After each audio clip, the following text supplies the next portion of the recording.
Coming up on Roland Unfiltered for Monday, July 15th, 2019. Donald Trump and his racist tweets. He attacks 4 women in Congress, all sisters of color. He says, I'm not a racist. You a damn lie. We shall deconstruct all of it. Also, Sheila Bynum Coleman makes a run for Speaker of the Virginia House after a gerrymandering case in her district. She'll join us live to discuss this and the impact of gerrymandering on the nation's politics. Also, mysterious death of the founder of the Baton Rouge African American Museum sends shockwaves through the black community and the entire city of Baton Rouge. We'll hear from the mayor as well as a state representative who I talked to this morning on the Tom Joyner Morning Show. James Field Jr., the white supremacist who drove his car through a protest in Charlottesville, sentenced to more time. Yo punk ass not getting out of jail. The security guard in Ohio pulls out a gun on a black uniformed cop. Yo, seriously. You might be black and blue, but you still black. In the Montgomery County, Maryland Police Department, they've released body cam footage of a white female officer using the N-word during an arrest. Wonder if she still has her job. It's time to bring the funk on Roland Martin Unfiltered. Let's go. He's got it. Whatever the miss, he's on it. Whatever it is, he's got the scoop, the fact, the find. And when it breaks, he's right on time. And it's rolling. Best believe he's knowing. Putting it down from sports to news to politics. With entertainment just for kicks, he's rolling. It's on go, roll, y'all. It's Roland Martin, yeah. Rolling with Roland now. He's funk, he's fresh, he's real, the best, you know he's Roland Martin now.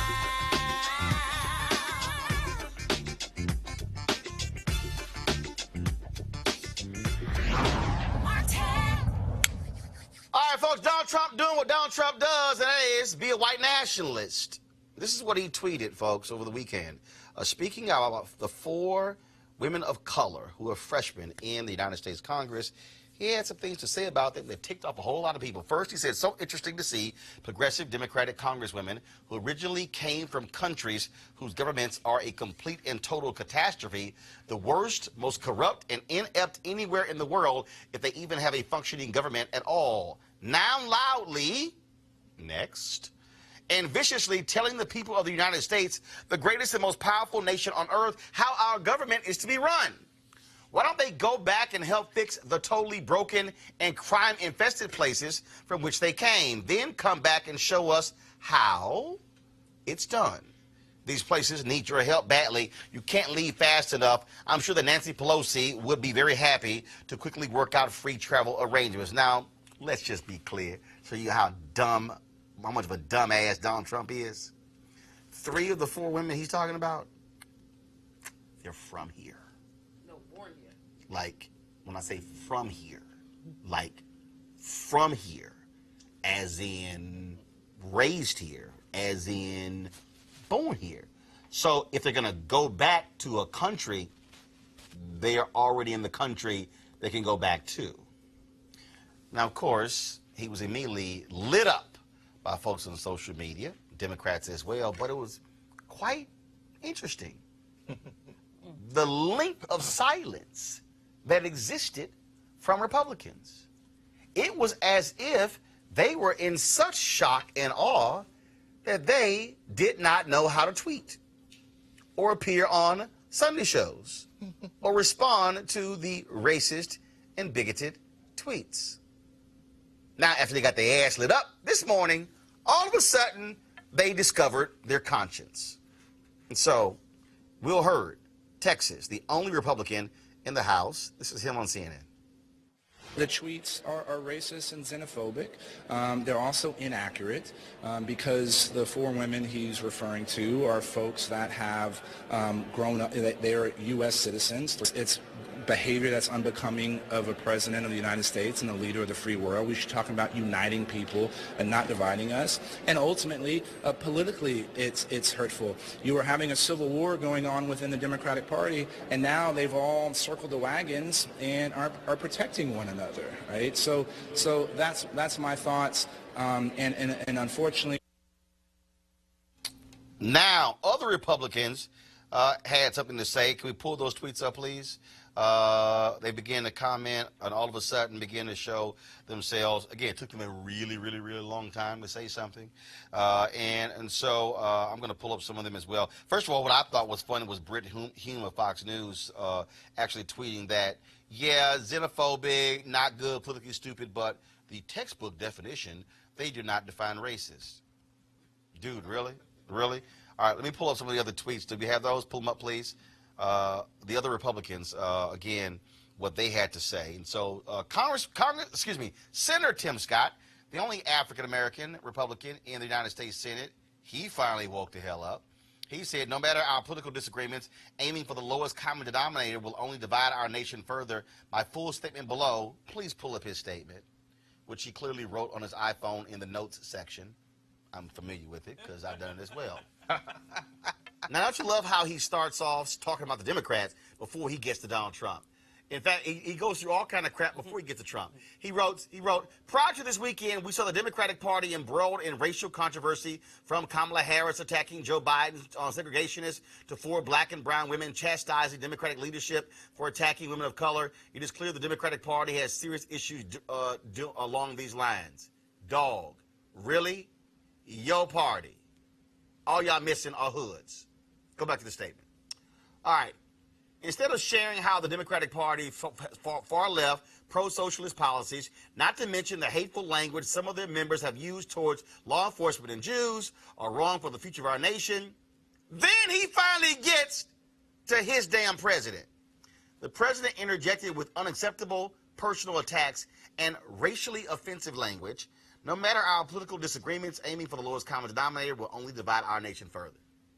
That's the best you can do. A black man from South Carolina. That's the best you can do. Okay, y'all, pull up some of the other Republicans. I want to show you what they also had to say. Again, you had you have a number of them. That's all you have? Y'all supposed to pull several others. Okay, well, that's all you have, and we're supposed to have more. So let me try to go to my iPad to pull those up. Because it was real interesting, again, looking at them finally waking up to comment. You have a guy from Mike Turner. Okay, he writes, Ohio, I'm confident that every member of Congress is a committed American. Donald Trump's tweets from this weekend were racist, and he should apologize. We must work as a country to rise above hate, not enable it. But no, Mike, all of your party are not going to say something. I mentioned Will Hurd. Senator Lisa Murkowski of Alaska, she said there's no excuse for the president's spiteful comments. They were absolutely unacceptable, and this needs to stop. A little bit more than spiteful. We have enough challenges addressing the humanitarian crisis both at our borders and around the world. Instead of digging deeper into the mud with personal vindictive insults, we must demand a higher standard of decorum and decency. You're talking about Trump. Right. That's going to be a little hard because he has no decency or morals or values. Let's see here. Okay, Susan Collins, trying the same Tim Scott crap. I disagree strongly with many of the views and comments of some of the far-left members of the House Democratic Caucus, especially when it comes to their views on socialism, their anti-Semitic rhetoric, and their negative comments about law enforcement. But the president's tweet that some members of Congress should go back to the places from which they came was, okay, way over the line. Really? Again, y'all see the pattern. Let's talk about the other party before we get to actually Donald Trump. Let's see, we got Tim Scott, Representative Elise Stefanik. While I strongly disagree with the tactics, policies, and rhetoric of the far-left socialist squad, y'all notice the socialist line? Okay. The president's tweets were inappropriate, denigrating, and wrong. It is unacceptable to tell legal U.S. citizens to go back to their home country. Then you have Pete Olson of Texas. He tweeted, the tweet President Trump posted over the weekend about fellow members of Congress are not reflective of the values of the 1 million plus people in Texas 22. We are proud to be the most diverse congressional district in America. I urge our president immediately to disavow his comments. Did not want to call them racist, as you see. Fred Upton, frankly, I'm appalled by the president's tweets. There's no excuse. Inflammatory rhetoric from both sides. Here we go, that both sides bullshit again. Both sides of the aisle that is used to divide us just isn't right. It's not helpful. We have too many challenges facing us that we ought to be working on together. Immigration, the debt ceiling, the border crisis. The president's tweets were flat out wrong and uncalled for, and I would encourage my colleagues from both parties to stop talking so much and start governing more. Then you have Pat Toomey of Pennsylvania. President Trump was wrong to suggest that 4 left-wing think congresswomen should go back to where they came from. 3 of the 4 were born in America, and the citizenship of all 4 is as valid as mine.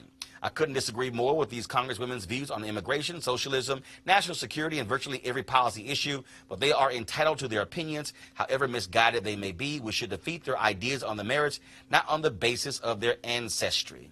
Okay, all right. And let's see here. Anybody else? Mitt Romney. I certainly feel a number of these new members of Congress have views that are not consistent with my experience and not consistent with building a strong America. That's all your sorry ass had to say? But then again, you're the man who held a big old speech but during the presidential campaign, calling out Donald Trump. And then, of course, when he wins, you decided to go dine with him while he embarrassed your ass when it came to be Secretary of State. What actually happened to the Republican Party? Did they actually lose their guts, really? Or did something just get sort of lopped off when Trump became president? I'm just saying. And then, of course, I got to find the video in a second. Okay, this is the second half of Mitt Romney's comments. At the same time, I recognize that the president has a unique and y'all, he actually said this here. At the same time, I recognize that the president has a unique and noble calling to unite all Americans, regardless of our creeds or race or place of our national origin. And I think in that case, the president fell far short. That's what we call a punk-ass statement right there. And then we have Chip Roy. POTUS was wrong to say any American citizen, whether in Congress or not, has any home besides the U.S., but I just as strongly believe non-citizens who abuse our immigration laws, whatever. I don't want to hear that. Okay, and so that's what you have going on there. So finally, they are waking up and actually saying something. I'm gonna try to find this comment from Lindsey Graham. He was actually asked about this on Fox and Friends, and what he chose to do is really punk out and basically call them communists. That's literally what he did. That was his response to the very issue. Again, you now understand sort of the mindset, which is one of the reasons why he should be defeated. So I think, check this out. Go to my iPad. We all know that AOC and this crowd are a bunch of communists. They hate Israel. They hate our own country. They're calling the guards along our border, the Border Patrol agents, concentration camp guards. They accuse people who support Israel of doing it for the Benjamins. They're anti-Semitic. They're anti-America. Don't get down. Aim higher. We don't need to know anything about them personally. Talk about their policy. We all know. Literally, that was his answer to that. What they showed you that Senator Lindsey Graham was a fraud and a fake the whole time Senator John McCain was alive, because he was simply cowering behind McCain, trying to draft off of him.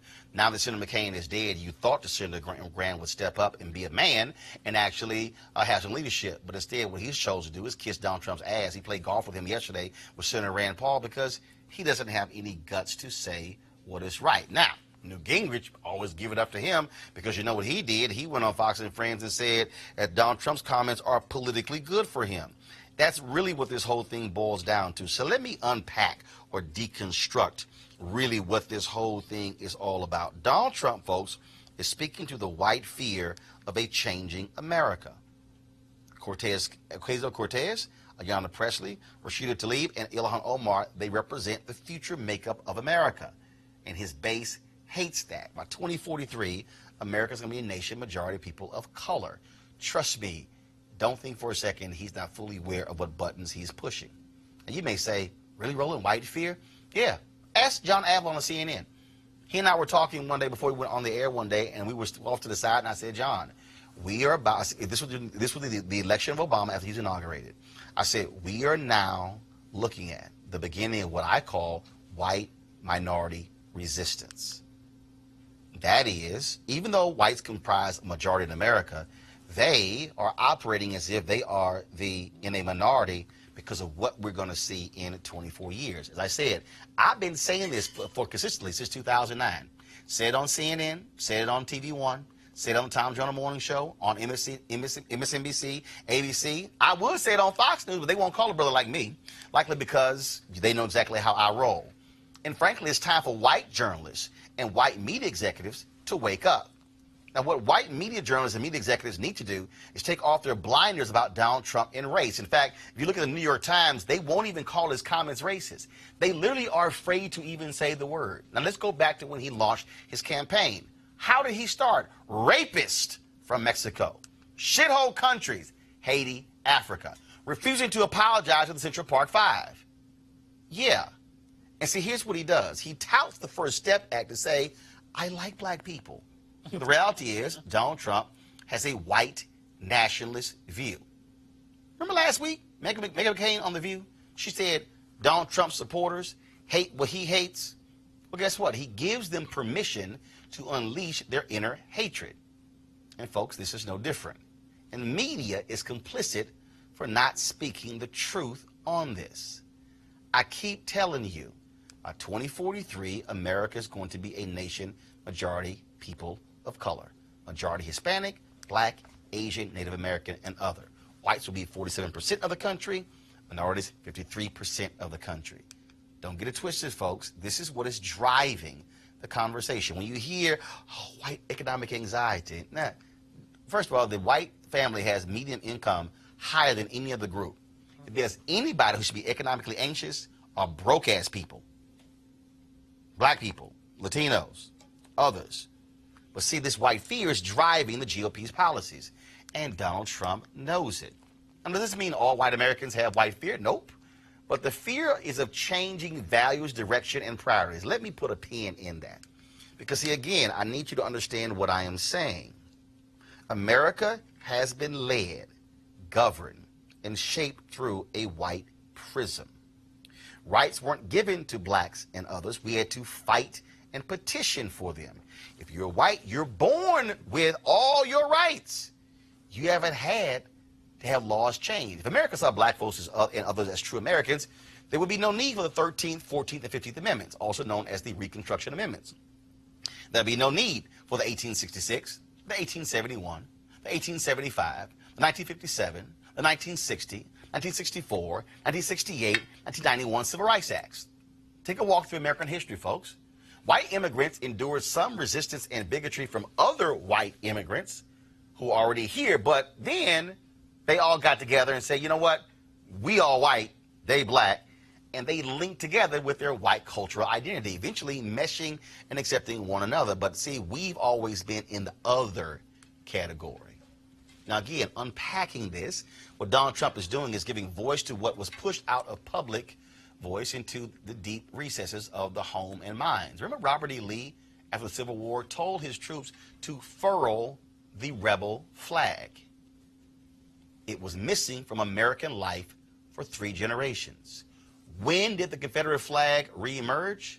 In 1948, when the Democrats, in a very small way, put a civil rights part in their party plank. The racist Dixiecrats got real upset, held their own conference in Mississippi, and guess what they pulled out of the attic? The Confederate flag. Now remember, this all happened after Republican Herbert Hoover led the Lily White movement on the Republican Party. Then you had that violent racist Democrat, Woodrow Wilson, who embraced the birth of a nation. The history of America can be marked based on white fear and attacks on people of color. And what is typically the driving force? Culture and economics. Guess what's always used as an excuse? Crime. Portray minorities as stains on American due to crime. Just check Donald Trump's tweet. Pull the tweet up, please. What did he reference? The crime in these nations. Pull the tweet up. Here's what it says. Right there. Okay? Worst, most corrupt, and end up anywhere in the world. Next. Come on, next. Right there. Why don't they go back and help fix the totally broken and crime-infested places from which they came? What Donald Trump is saying is code. What he is saying is these others, they are criminals. And that's where you come from. That's what he was trying to say there. Folks, this racism formed the basis of his presidential run. But here's the key. This is nothing more than his 2020 re-election plan. What did he say in 2016? Only I can fix this. The same racist playbook Nixon ran on in 1968. Oh, Nixon tossed the black folks an economic bone. That's what James Brown stood with Nixon. Trump today touts the black unemployment rate as his racist cover for white fear. Folks, as we stand here to fully explain Donald Trump's worldview and playing to white fear, I think of this scene. How many of y'all remember the movie The Good Shepherd? Starring Matt Damon, Joe Pesci? In The Good Shepherd, Matt Damon plays an early CIA officer, and he seeks the help from Italian mobster Joe Pesci. Now, they don't like each other, but they need each other because they have a common enemy. If you want to understand white fear in America, if you want to understand Donald Trump's go back tweet, if you want to understand the history of America in terms of whites seeing everyone else as others, watch this. Let me ask you something. We Italians, we got our families and we got the church. The Irish, they have the homeland. The Jews, their tradition. Even the niggers, they got their music. What about you people, Mr. Carlson? What do you have? The United States of America. The rest of you are just visiting. That 29-second scene explains white America and the rest of us. And the fear is that we're no longer just visiting. Folks, it's time white journalists woke up the hell up, because trust me, this ain't going away. This is going to survive Trump. This is going to continue far past 2043. And folks need to understand exactly what is going on in this nation. Let's go to our panel right now. Dr. Avis Jones-DeWeaver, political analyst, leadership strategist. Also, Dr. Julianne Malvolo, economist, president emerita, Bennett College, as well as Eugene Craig, CEO, Eugene Craig Organization. Eugene, you're Republican, your party, filled with a bunch of cowards, absolutely afraid to question this man. They had to be forced to do so after about 24 or so hours because they literally had no choice because it was clearly racist. Before we go there, there was even a news conference today where a crazy man literally said, "I'm not racist. Not I. How dare you?" I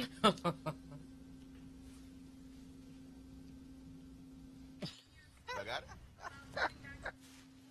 I didn't mention names, and I didn't do that, but I will tell you, with our country, and I think everybody in this audience, these are great manufacturers, great workers in our audience, too. They brought a lot of their workers here.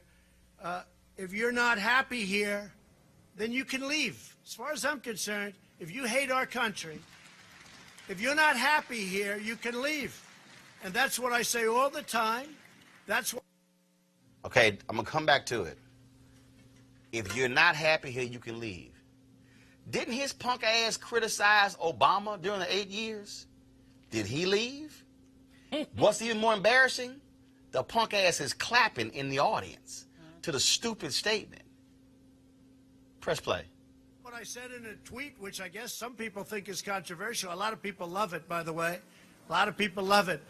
But if you're not happy in the U.S., if you're complaining all the time, very simply, you can leave. You can leave right now. Stop it right there. He does know there's a thing called the First Amendment, which allows for you to protest, allows for you to assemble, allows for you to critique. No, he can't read. Go ahead and press play. Come back if you want. Don't come back. It's okay, too. But if you're not happy, you can leave. But these are Americans.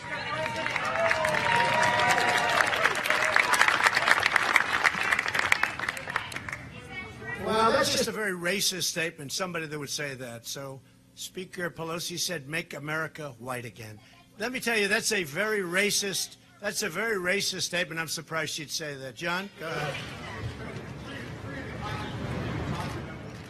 Eugene. He definitely tried to pull the old conservative trope. I'm not the racist. You're the racist. There's a lot to unpack there. I'll do a quick rapid fire.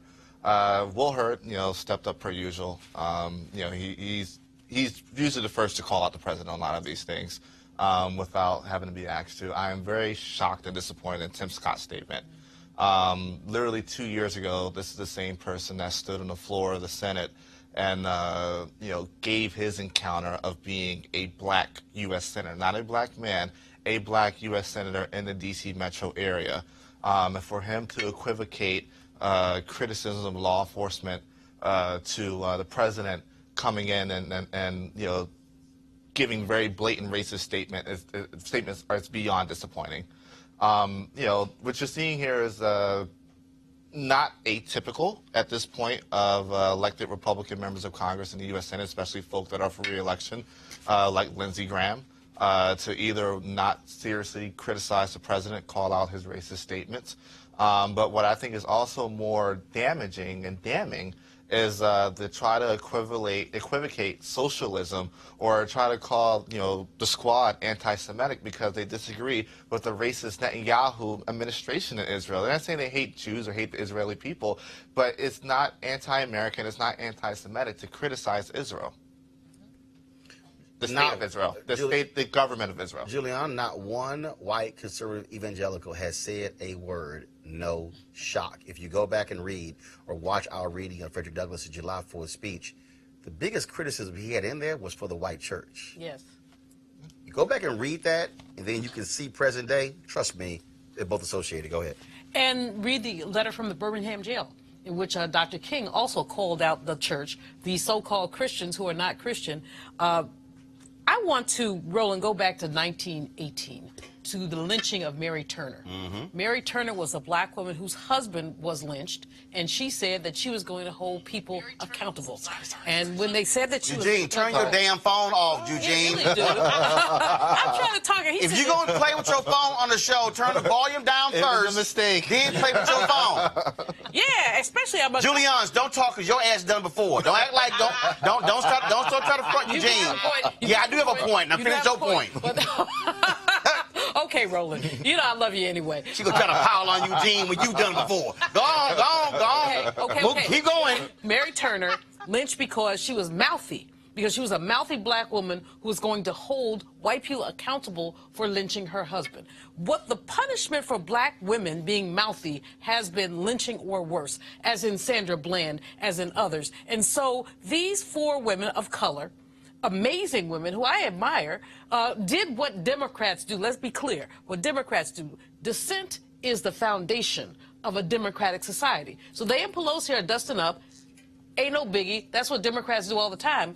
But the orange orangutan gets into it because he feels like he has something to say, which is nothing. The difference between Democrats and Republicans is that Republicans have sworn, they put their hands on the Bible of the orangutan, and they've sworn fealty to him. And no matter what he does, as he said, he could shoot somebody on Fifth Avenue, and he thinks it's okay. But in the image of Mary Turner, of Shirley Chisholm, and of others, we must stand behind these women and also call this idiot to task for this. Yes, it's racist. I mean, so many of us have been told. I used to do radio in San Francisco, and whenever I said something that stupid people didn't like, go back to Africa, I'd be like, send me tickets. Just send me tickets. Somebody did. They sent me a one-way ticket. I said, if you send me the round trip, I'll use it. But, this is what people do when black people have something to say about the faults of this country, faults that they acknowledged when they wrote this Constitution. Ask John Adams. Avis, I'm not shocked at all by Donald Trump did. I'm not pissed off by it. Follow me here. I use this as motivation for what the focus has to be. It's to throw him the hell out of office. Because there is no bottom. There's no such thing as Donald Trump has hit rock bottom. No. He will go lower, and he will go lower. You cannot shame him. And he says what he wants to say. Folks, they fall into it. These white executives in media play it up big time. And so the only way to get rid of this cancer is to organize, mobilize, or throw him the hell out. Absolutely. I mean, he is what he is. All he did was put on display even more blatantly who he is. He is racist. This is no surprise. We've known this from day one. But it's, and as you've said, this is a trope that we all know is a racist trope. I mean, the first time somebody said that to me, I was probably 6 years old. I mean, we know what that means. Yeah, we know what it says. Go back to where you came from. Absolutely. We've all heard that. We've all heard that. That's the one white folks racist white folks always use that one. And it's just like, really, that's the one y'all want to use? Absolutely. It's the second one of you affirmative action hire. So we know all the phrases. We know them all. And 9 times out of 10, my family been here longer than your family. Hello. Come on, let's get real. Because he ain't from here. What I want to, he's not. That's what I'm getting ready to say. And we damn sure know his wife not here. From here. How long has his wife been here? How long has his mother been here? Was he even born in the United States? Let's just think about that for a minute. He projects every damn thing else. Now, I'm just, wondering about that. So we know who he is. We know he's racist, and we know that he's specifically targeting these black women because, as you mentioned, what they hate most are black women who are free. Black women who will say what they have to say. And quite frankly... Yeah, they ain't never been able to black men or black women who are free. Well, that's true, but I mean free-minded. And that's what I'm saying. I will also say it's not all Democrats that have the courage to speak up. Yeah. I really, honestly, I really feel like Nancy Pelosi gave him the courage to come out here and do this. And I think she has some culpability in this. Oh, I agree. And I also think that her tweet was weak. The only thing that she mentioned in her tweet was about xenophobia. She did not mention that this was a racist tweet. And let me tell you, he's never criticized illegal white immigrants, and there are plenty of them, tens of thousands of them. And so this was a racist statement, not just a xenophobic statement. And she needs to say that. And in fact, this was Nancy Pelosi's tweet. When Donald Trump tells 4 American congresswomen to go back to their countries, he reaffirms his plan to make America great again has always been about making America white again. Our diversity is our strength and our unity is our power. Anyway. You know what the problem here, just a sec, because the thing about this is we built this sucker. Absolutely. We built this sucker. That MF would not, excuse my language, MF would not, Marilyn Farmer would not have a White House if it had not been for the labor of enslaved people. Okay, first of all, undocumented workers work on his damn golf courses, his winery, and he's been using them for all his time. And exploiting And he's them. playing these dumb, ignorant, MAGA red hat wearing fools. And I'm like, y'all, he playing y'all. His daughter, all her stuff ain't made in America. No, all his stuff is made. She get all kind of patents in China. His Make America Great hats are made in China. That's how dumb they are. But again, but they're falling for this nonsense because in the history of America, when broke white folks had economic problems, they did not blame everybody else. Who do they blame?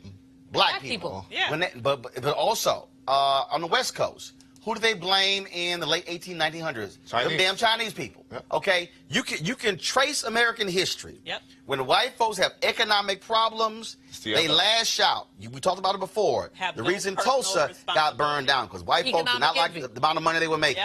Yep. In Memphis, same thing with lynching. Eugene, it's one after another. We can go back to the 1980s when they passed the initial proposition in California. Okay, they targeted, I forgot the number, targeted legal immigrants. I'll never forget, Molly Ivins wrote a column. She said, y'all, it ain't because of them. It's because of base closures in the whole state of California. But that's what we've always seen. This targeting of people of color when white folks are unsettled because of economics. And the problem now, Eugene, they're now literally saying, like, damn, oh my God, this is the most diverse Congress. What? You got 2 Muslim women, and you got that Muslim dude, Andre Carson. We had 2 Muslims before. Keith Ellison became Attorney General in Minnesota. Damn, now we came back with 3. Like, what happened? They don't know what to do. Yeah, right, the hijab. And one wears a hijab. So the thing is this, right? To Avis's point, Nancy Pelosi is actually the only person that can actually really do something about this, and that's impeach 45. And she doesn't want to go down that path, but she's going to end up being forced to go down that path. But this country absolutely has always blamed the other. It's one of the reasons why the work that Dr. Barber's doing is so important to, somewhat wake up poor white folk up that, look, your economic situation isn't because of brown people or tan people or black people. It's because of other white people. Yeah. This is, again, I need everybody to understand. You can't just make this about Donald Trump. Exactly. I'm telling you, this is white fear. Yep. And I'm going to close this out so I can get you to understand what you're dealing with here. When I talked about morals and values and culture, okay? When you hear Ocasio-Cortez, or when you hear Presley, or you hear Ilhan Omar, or Rashida Tlaib, when you hear them talking about how we view the American flag. See, white folks have been raised. It's the flag. Oh, my God. Wrap yourself in it. Oh, my God, the glory of the flag. But see, for us, we also know the flag has been used for oppression. And so our view is different. What you have to understand is how America was created. How that whites have been trained to view America. As Jackie Robinson said, I ain't saluting that flag. I ain't standing for that flag. And folks said, well, what's wrong with him? He served in the military. That's the real deal here. The reason the Colin Kaepernick case was so controversial, because he had an alternative view of the national anthem and the flag. That's what I mean by culture.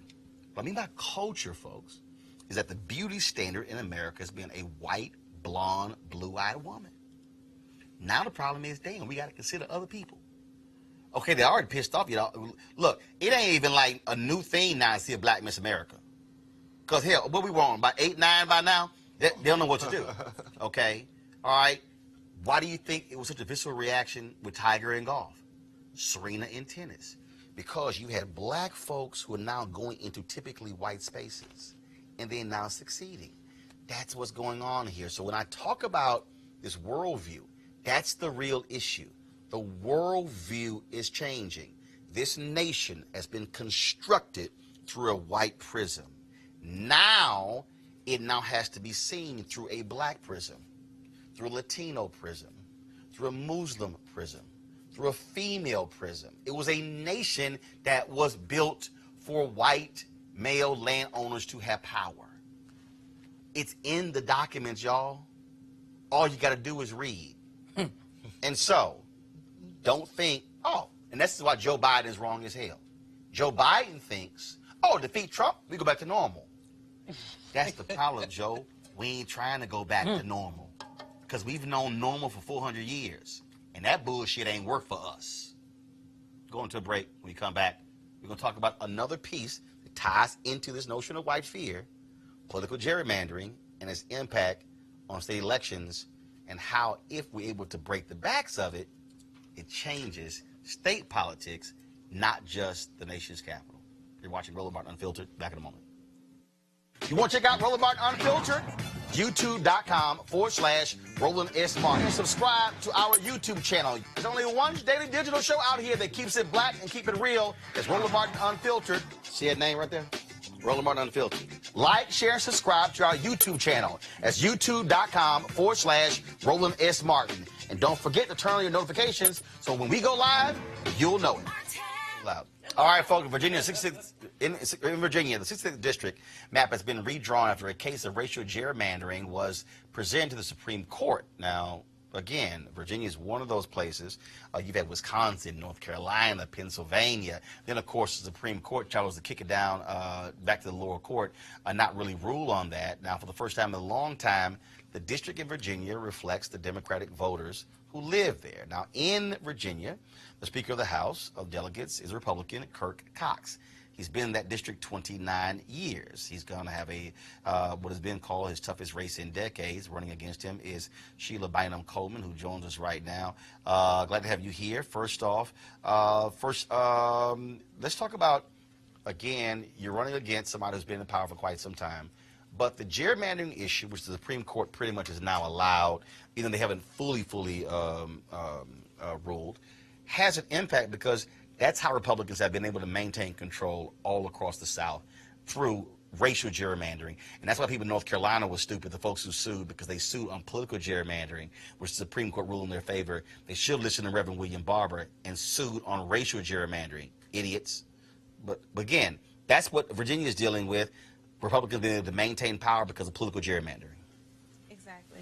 So the district changed about 32 points. The district that I lived in previously, it literally is like over the river, through the woods to get the voters, right? So it was 4 localities, and it cut out most of the Democratic and all of the African American groups of people. And so this district, after it's been redrawn by the special master, looks like a circle around the district. So the people who live in the neighborhood next to me, who go to the grocery store, we're all in the same district now, which is important, but it also is going to change the balance of power in our state government, which is important and something that people need to pay attention to, because this election is so important, not just to 2019, but also 2020 and beyond, because as people say, so goes Virginia, so goes the nation.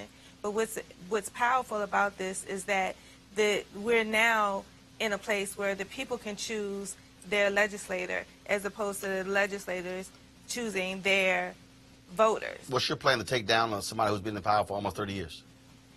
I'm out in the community going door to door from all day long, and I'm talking to the people in the community. I'm doing everything I can to raise awareness. And this weekend I was out in the district knocking on doors, and you'd be surprised at how many people are actually excited to actually have a voice, because no one's ever knocked on their door before, because they've been in a district that was racially gerrymandered. They were all packed into one district, and it was safe to whoever was representing them, so that no one ever had to engage with them or speak to them. So my best foot forward is to go door to door and talk to people and communicate with the people in the district. And that's what we were doing. Again, what you're dealing with is, because the Republicans only they got a very slim lead, just one seat. And of course, that was decided by the flip of a coin when there was literally a tie race in 2018. 2017. 2017. Yes. And, you know, we have a record number of people running, and we also have a lot of minorities that are running, not just for the state, but locally. So, you know, we're starting to move things forward in Virginia. People are starting to wake up, pay attention, get involved. And so it's very important to our nation as a whole that we no longer have a state that's racially gerrymandered, where we're packing black people into a few districts and diluting their voice. So we're working really hard to engage with our community, and I can tell you, Martin, that it's been so exciting and so inspiring. And one thing that I think that our lawmakers are missing is that because he's been in a district where it's been safe for him, he hasn't had to deal with the issues and talk about policy. And when the governor called for a special session and our lawmakers decided not to do anything, the Speaker of the House was the one in control of that. And so when you have represented a district that's 1/3 African American and gun violence is plaguing our community, I don't know how you can sleep at night and say that you didn't do anything to address gun violence in your district. I mean, when I was out knocking on doors, I was in an apartment complex, and literally every building that I went to, there was someone on each floor. So 3 floors of the building was 3 floors, and every floor I went to, somebody had a story about someone being shot, someone being murdered. And this is a real issue impacting our communities. And now that we have a state where it has been legally drawn and the maps are fair, it's not safe for anyone, it's not allowing the Republicans to have a stronghold, now people will see things move forward and they'll see things change. So folks want to know more about your campaign, where they go? I'm sorry, to hear you. To know more about your campaign, where do they go? What's your website? Oh, www.sheilafordelegate.com. All right, then. Well, Sheila Bynum Coleman, we appreciate it. Thanks a bunch, and good luck. Thank you. All right, folks, going to a break. We come back. We'll talk about this stunning case out of Baton Rouge. A black woman, 75 years old, activist, killed, stuffed in the trunk of a car. We'll have the latest on Roland Martin Unfiltered. You want to support Roland Martin Unfiltered? Be sure to join our Bring the Funk fan club. Every dollar that you give to us supports our daily digital show. There's only one daily digital show out here that keeps it black and keep it real. As Roland Martin Unfiltered. Support the Roland Martin Unfiltered daily digital show by going to RolandMartinUnfiltered.com. Our goal is to get 20,000 of our fans contributing $50 each for the whole year. You can make this possible. RolandMartinUnfiltered.com. All right, folks, marijuanastock.org has another great investment opportunity. If you were lucky enough to invest in their last crowdfunding campaign, you know they raised a bunch of money in just a few months investing in legal marijuana farms. Those initial investors now own shares of a publicly traded company. Last time, of course, many of you missed it. Now you have a second opportunity. They have a new investment opportunity that is as good, if not even better, than the last one. I'm talking about industrial hemp CBD. For those who don't know, the hemp plant is the cousin to marijuana without much higher concentration of CBD, which means hemp CBD gives you all of the medical benefits of marijuana without getting you high. Until recently, hemp farming was practically illegal in the U.S. and heavily regulated by the DEA. However, the 2018 Farm Bill changed all of that, making it legal to grow hemp CBD in the U.S. and creating one of the largest commodities worldwide. They need land to grow all of their plants, which makes for an incredible investment opportunity. And that's where our good friends at 420 Real Estate come in. Their business model is simple. They buy land that supports hemp CBD grow operations and lease it to licensed, high-paying tenants. That's right, they are hemp CBD landlords. And you can get in on the action by investing in this crowdfunding campaign for as little as $200 up to $10,000. Like I said, you don't want to miss out on the opportunity. To invest, go to marijuanastock.org. That's marijuanastock.org. Get in the game, and get in the game now. All right, folks, the black community in Baton Rouge, they're asking questions after the founder of the Baton Rouge African American Museum was found dead in the trunk of a car Friday. Sadie Roberts Joseph was an activist and was well known for annual Juneteenth celebrations held at the museum. Folks have been stunned by this. This morning I spoke with the mayor of Baton Rouge, Sharon Weston Broome, and State Representative C. Denise Marcel on the Tom Jordan Morning Show about how her death is affecting the Baton Rouge community. Over the weekend, it was stunning. I got a call from some folks down in Louisiana asking me if I had seen this story, which was just extremely tragic. And people are still trying to figure out what in the world has gone on.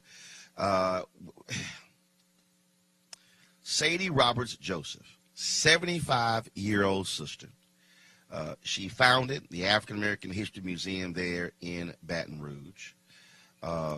She was found murdered, her body in the trunk of a car, and was located in the afternoon on Friday. It was just unbelievable. You would like, who would kill a 75-year-old black woman, an activist, historian, who cared about the community? Joining us right now is the mayor of Baton Rouge, Sharon Weston Broome, as well as Louisiana State Rep C. Denise Marcel. Mayor, I'll first start with you. What is the latest on this case?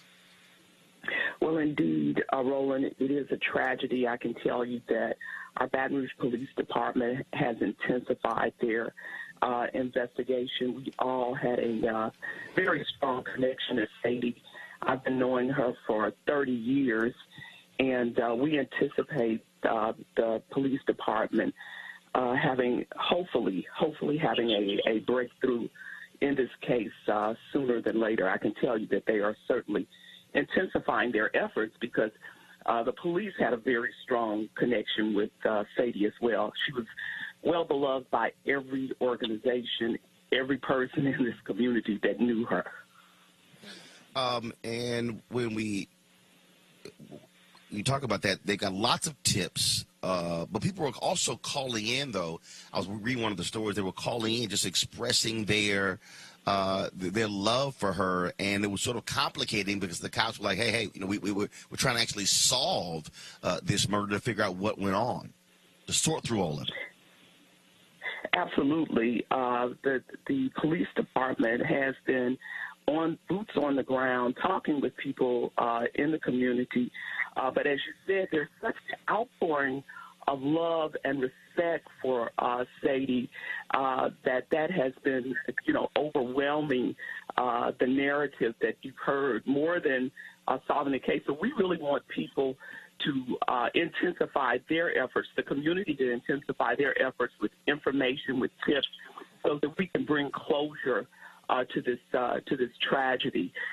Roland, Sadie, in addition to starting the African American Museum here 18 years ago, almost 20, 30 years ago, she started and was the founder of an organization called CADAV, which stood for Community Against Drugs and Violence. So for her life to end in violence, which she fought against and tried to empower communities to rise up against violence, is certainly a tragedy. Representative Marcel, you also a longtime friend of Sadie Roberts Joseph. What should folks around the country know about her that they have not learned through media reports? Well, thank you for allowing me to join you this morning. I want everyone to, I want to echo, first of all, what the mayor has said about her and about her death and what she stood for. But prior to her ever starting CADAV, she was rolling up her sleeves, cleaning up the community, What I want people to know is that she was an awesome woman. You know, people started to know her, I guess, in the last 20-some years for the museum and her work around Kadav, but she has been an advocate in this community since I was a child. What is so disturbing for the people in Baton Rouge is that she was so mild-mannered, so soft-spoken, and so nice. So we're trying to grasp our feelings around and our concerns around who in our community would snuff out her life and not think have a second thought about it in the middle of the day. The crime is running rampant here in Baton Rouge, and I would hope that out of her death, although we're saddened by it, that it would spark something in Baton Rouge to stop the violence that we've seen so much of lately. Roland, Today, Baton Rouge police released a preliminary autopsy report saying the cause of death was traumatic asphyxiation. We'll certainly keep her family in prayers and keep you updated on this story as more information becomes available. All right, folks, do y'all remember the story of the Montgomery County, Maryland white female officer using the N-word while talking with a group of black men? Roll the tape.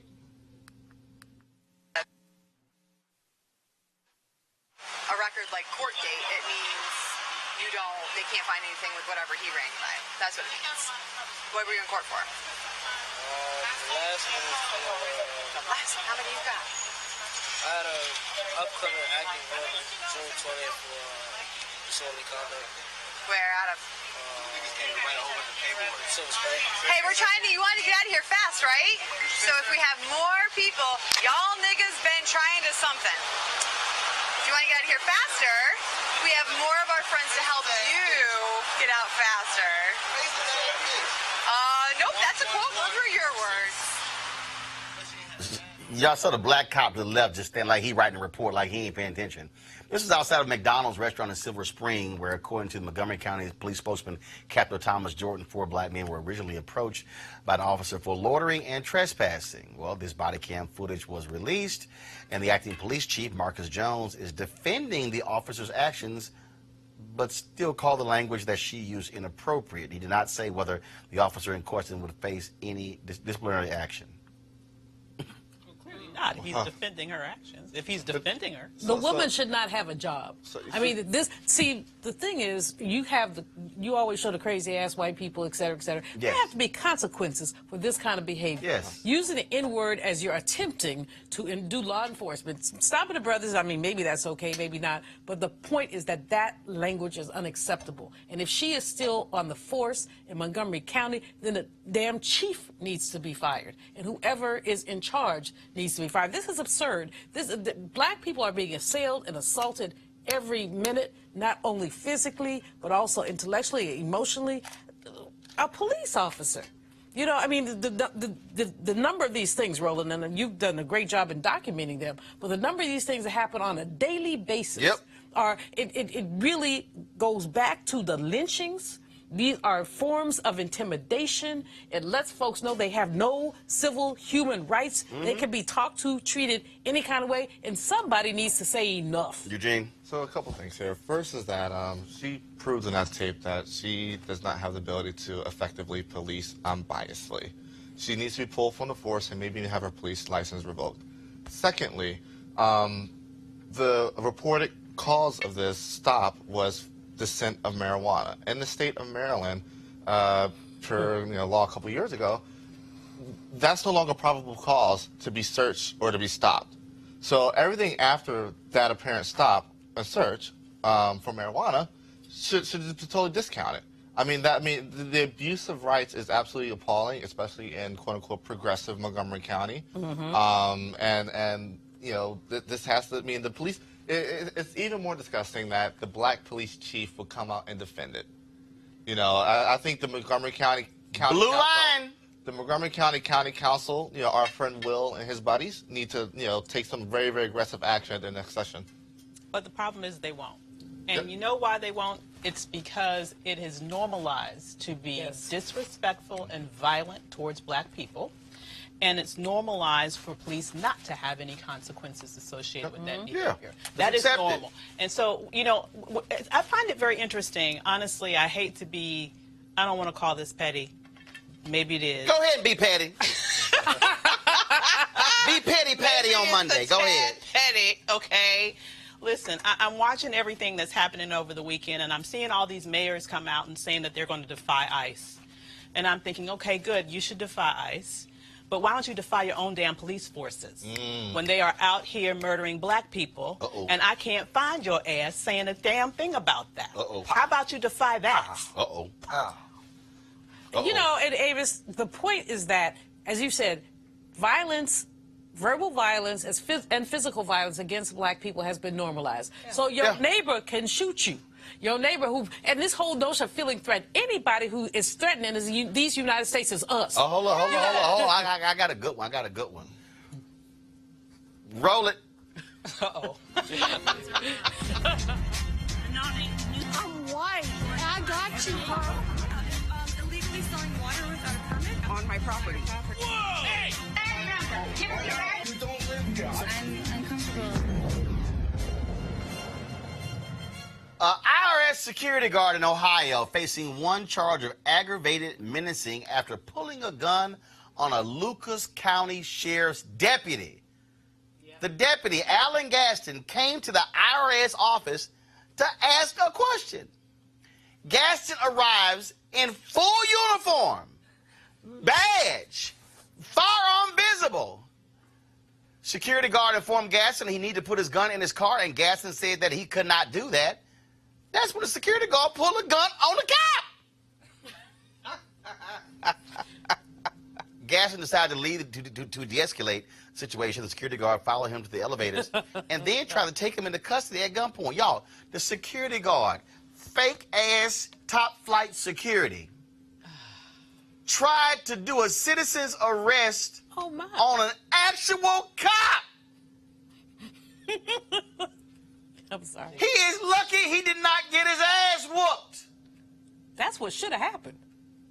Someone from the office eventually calls 911, but fails to mention that the man with the gun was a uniformed cop. Gaston and his wife have filed a civil lawsuit against the security guard and the security company, citing emotional and psychological distress. Y'all! It's not even funny, Roland. I mean, I'm laughing because it's like, it's so incredulous that you a fake-ass cop who does not have to pass no IQ test. Who pulls a gun on a real cop because a real cop got a gun, which real cops carry. And that white boy, again, economic envy. Economic envy. I got the job, black man got the job that he wish he had. There you go. That's it right there. And so he's gonna pull a gun, physical test. pull it, because security guards. I mean, they're like, I'm not disrespecting top flight guards. security. But you know, they're like the lowest of the low. I mean, look, the use of the overuse. So now when I go to Macy's next week, don't bother me, y'all. It's the overuse of special police officers in federal buildings. Agencies like this, which face very real threats, need very real police to actually deal with very real issues. What happened to that guy, the SBOs, he's lucky he did not catch a bullet. Right. You know, he's lucky that the officer... Y'all, look at it. The brother's like, man, look, dog, you straight tripped and pulled a gun. Roland, get it together. This is so live. He's straight. Y'all see the brother like, man, you tripping, pulling his gun out.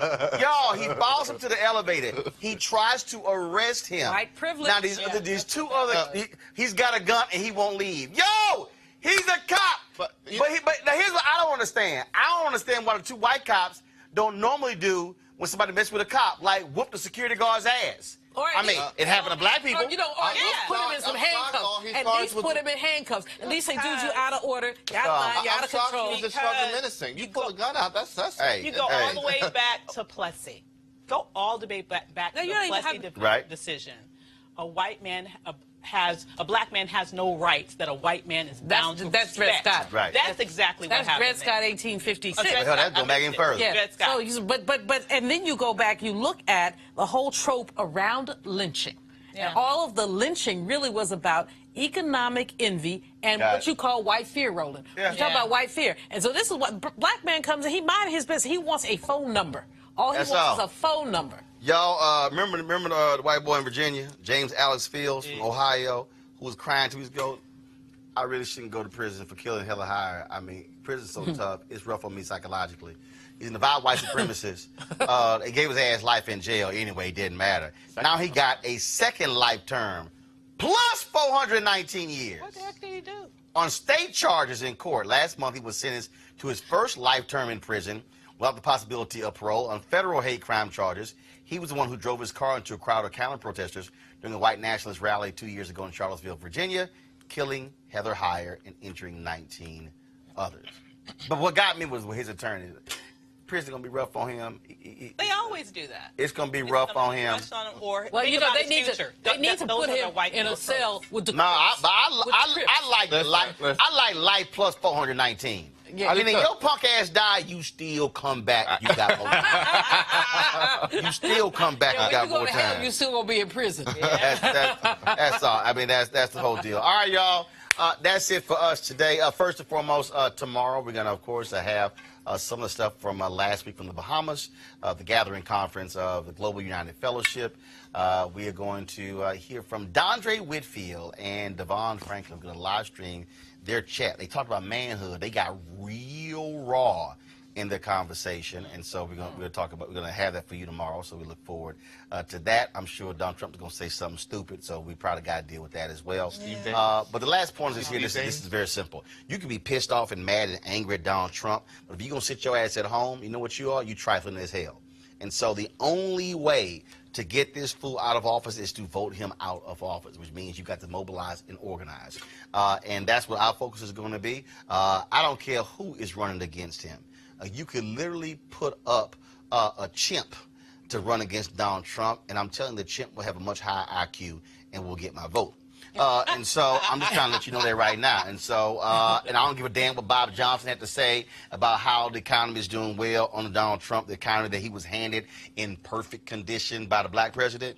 But the reality is we cannot sit on the sidelines and be quiet. Be sure to support Roland Martin Unfiltered, folks, by going to RolandMartinUnfiltered.com. Join our Bring the Funk fan club. So we look forward to you doing that.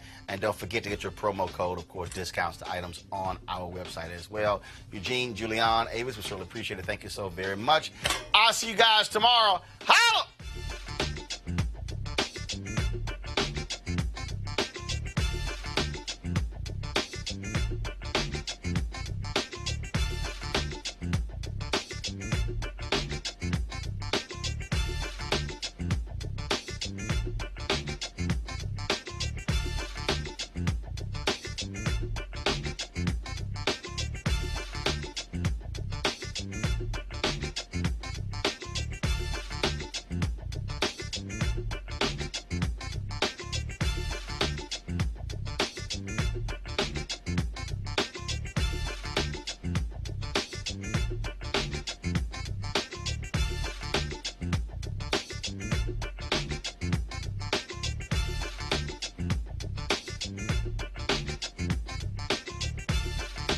You want to support Roland Martin Unfiltered? Be sure to join our Bring the Funk fan club. Every dollar that you give to us supports our daily digital show. There's only one daily digital show out here that keeps it black and keep it real as Roland Martin Unfiltered. Support the Roland Martin Unfiltered daily digital show by going to RolandMartinUnfiltered.com. Our goal is to get 20,000 of our fans contributing $50 each for the whole year. You can make this possible. RolandMartinUnfiltered.com. This is Diala Riddle, and you're watching Roland Martin Unfiltered. Stay woke.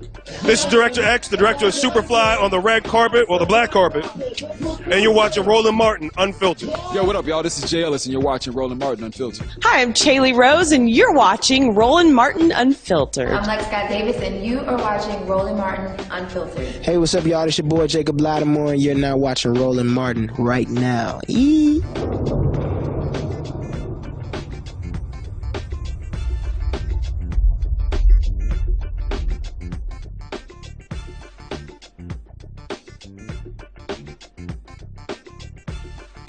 You want to check out Roland Martin Unfiltered?